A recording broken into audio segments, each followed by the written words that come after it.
What's going on, everybody? My name is Mason from Mashed Hair Films, and welcome back to another video. You ever watch a movie and you went, wow, this is really, really good. I wonder what other people think about this. And then you Google the movie, you look up the reviews, and you find out everyone else hates it, or at least critics hate it. Well, today's video is about exactly that, because we're going to look at movies that critics hate and I love. The first movie we're going to talk about is Please Don't Destroy the Treasure of Foggy Mountain. Now, the critic reviews on this at Rotten Tomatoes are around 40%, where the audience score is 90%, and I'm going to agree with the audience score because I think this movie is so fun. This is one of the funniest movies I've seen that came out recently, and it reminds me of a type of comfort movie that isn't made anymore. This movie also had one of the funniest gags or bits that I've seen in any comedy movie ever, without spoiling what that gag is, but while also communicating with people who've seen the movie. The Lawrence scene is one of my favorite comedy scenes ever. It's perfectly executed, set up early in the film, and then it really, really pays off by the climax.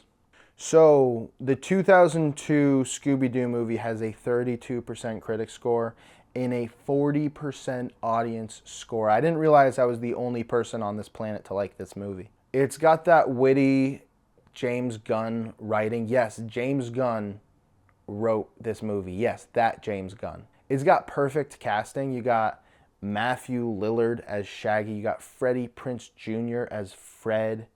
You got Linda Cardellini as Velma. You got Sarah Michelle Gellar as Daphne. I honestly don't know how you could make this movie better. I know it's cheesy, but it's a fucking Scooby-Doo movie. Like, what are we talking about here? There's been attempts to make live-action Scooby-Doo movies after this, and I don't think they hold up to this extent. Full disclosure, this could be a nostalgic pick. Me and my sister used to watch this all the time when we were younger, and that might be clouding my judgment a little bit.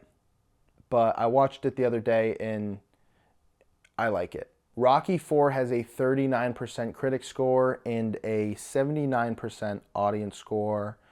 Now, who wrote all these bad reviews? A bunch of commies. Now, Rocky IV is cheesy.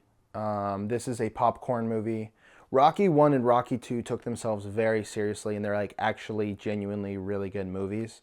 Rocky III, when you saw him fighting Thunderlips, you knew the franchise is going in a different direction here. Rocky IV took that and just turned it up a few notches. You got the Cold War. Basically, this fight ended the Cold War. You have montage after montage. It's just like cook a steak, drink a beer, watch Rocky IV, and just feel like a man. This movie is so fun. You see, spoilers ahead if you haven't seen Rocky IV yet. You see the death of Apollo Creed and how it affects Rocky Balboa.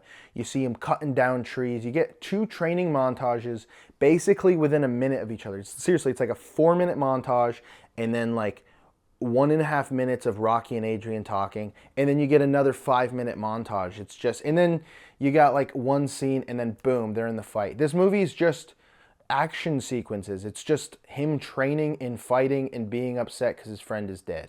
It's just a badass movie. If you haven't seen Rocky IV, you got to get your priorities together. Watch Rocky 1 through 4, skip Rocky V, watch Rocky Balboa, then watch Creed and Creed 2. Rocky V never happened. We're going back to comedies. There's a theme on this list. I love comedies. I love like stand-up comedy. I love sketches. I love comedy movies. Like, you know, comedy is a big thing in my life, and Wild Hogs is one of those movies for me that really, really makes me laugh. It's got a 14% critic score, a 61% audience score. I think this movie is hilarious. It's like a top 5 most quoted movies for me. It's something I say on a weekly basis, just different quotes from this movie. It's like Home Alone, Elf, Wild Hogs. Those are the things I'm just regurgitating all the time. This lineup of funny people with Martin Lawrence and Tim Allen, John Travolta, and William H. Macy, who like carries this movie. The character of Dudley is so goddamn funny. Seriously, if Dudley wasn't in this movie, maybe I would side with the 86% of critics who don't like this movie, but he is in this movie and he rules in it. So, Wild Hogs. Don't feel bad, dude. I give you I give you 5 stars out of 5. It's like best movies of all time. It's like Godfather Part 2, Parasite, Wild Hogs. That's my shit. National Treasure has a 46% critic score and a 76% audience score. I'm glad that at least the audience score gives this movie some respect. This used to be like one of my favorite movies.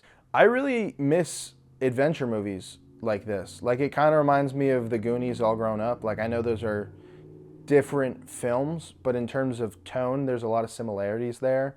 There's a lot of interesting like history tidbits. It's an adventure movie that has action sequences, but like action sequences don't have to be violent. They don't have to be people shooting each other. It's like, you know, a heist of the Declaration of Independence and trying to get away from these bad guys who are trying to steal it for the wrong reasons.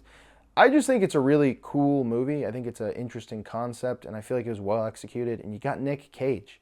What else do you need?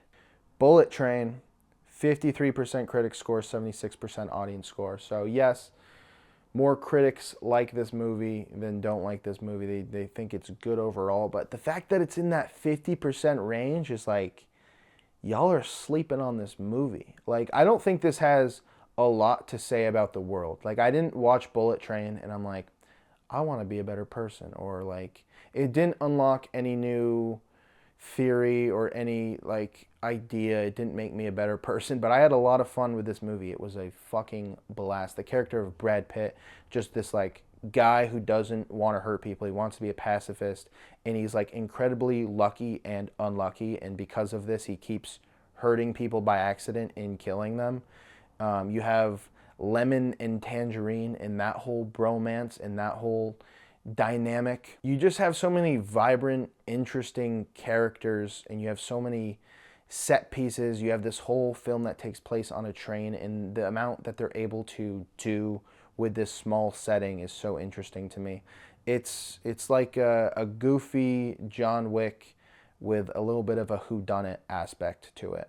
I don't know. I watched this movie, looked at the reviews, and was like, did we watch the same movie?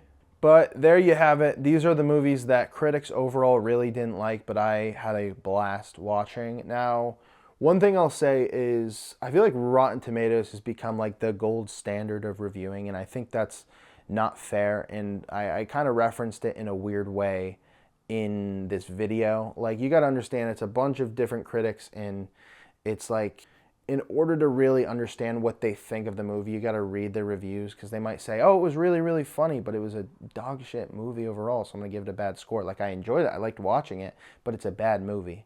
Just looking at a number and having that represent a movie isn't a good way to go about anything. So really, I just wanted to highlight some movies that maybe you would look on the Rotten Tomatoes page and say, oh, I wanted to check that out, but I'm not going to now because the number is below 75%.